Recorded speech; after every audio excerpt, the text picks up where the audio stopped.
중국 출발 시황입니다.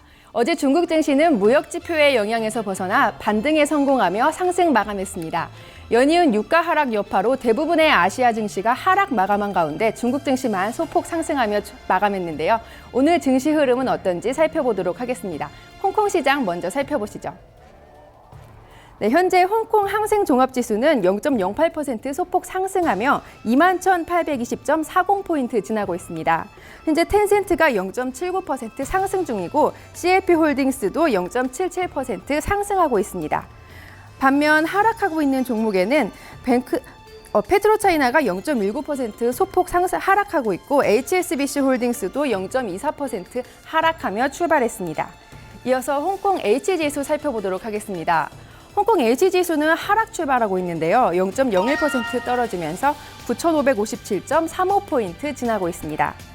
현재 하락 중인 종목 먼저 살펴보시면 페트로차이나가 0.19% 소폭 하락 출발하고 있고요. 차이나텔레콤이 0.27% 하락 출발하고 있습니다.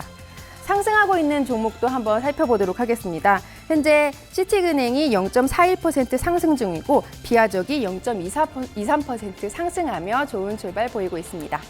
이어서 중국 증시 살펴보겠습니다. 어제 아시아 증시에서 유일하게 소폭 상승하면서 마감했던 중국 증시는 현재 상승 출발했습니다.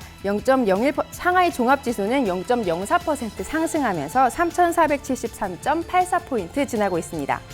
상하이 A지수도 보겠습니다. 상하이 A지수는 현재 0.07% 상승하면서 3,638.07포인트 지나고 있습니다.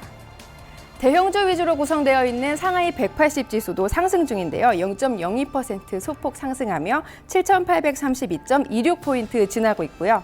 중형주 위주로 구성되어 있는 상하이 380지수는 0.16% 상승하면서 6,466.48포인트 지나고 있습니다.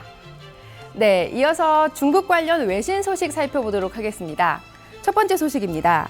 어제 오전 발표된 중국의 소비자 물가지수는 1.5% 상승하며 예상치였던 1.4% 상승을 웃돌았습니다. 상승세를 이어가고는 있지만 3개월째 1%대 상승이 지속되고 있다는 전망에 올해 물가 상승률 목표치인 3%를 달성하기는 어려울 것이라는 전망이 있었는데요. 월스트리트 저널의 보도로 살펴보도록 하겠습니다.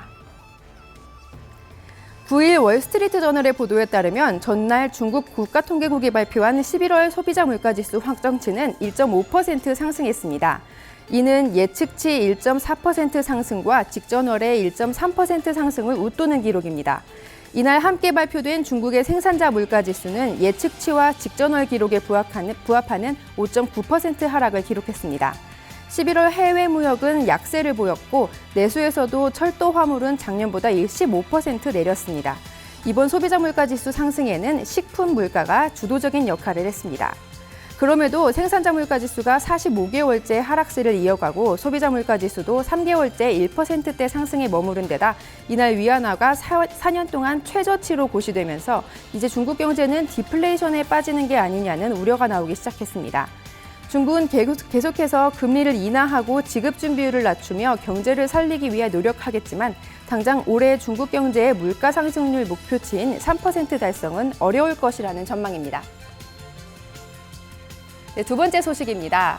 중국이 기업 공개 방식을 기존의 승인제에서 등록제로 전환하겠다는 계획을 밝혔습니다. 약 2년에 걸쳐서 충분한 시간을 갖고 지금의 복잡한 단계를 단순하게 바꾸겠다고 계획을 밝혔는데요. 월스트리트 저널의 보도로 살펴보도록 하겠습니다. 9일 월스트리트 저널의 보도에 따르면 중국 정부는 기존 기업 공개의 복잡한 방식을 단순화할 계획입니다. 밀려있는 기업 공개 상황을 해소해서 시장을 활성화시키기 위해서인데요. 현재 중국에서 정부의 기업 공개 허가를 기다리고 있는 기업 수는 약 670여 개입니다. 이들 기업에 묶여있는 금액만 해도 630억 달러 정도인데요. 기업 공개가 빠르게 진행됐다면 이 돈은 현재 기업의 자산이 되어서 중국 경제의 소비와 신규 투자로 이어졌을 것입니다. 이에 중국은 기업 공개 승인 과정을 기존의 승인제에서 등록제로 바꿀 예정이라고 밝혔고요. 리커창 총리는 이를 논의하는 과정에서 중국 증권시장의 혁신과 사업 창출을 위해서 다양한 논의를 했다고 월스트리트 저널은 보도했습니다. 이상 중국 출발 시황이었습니다.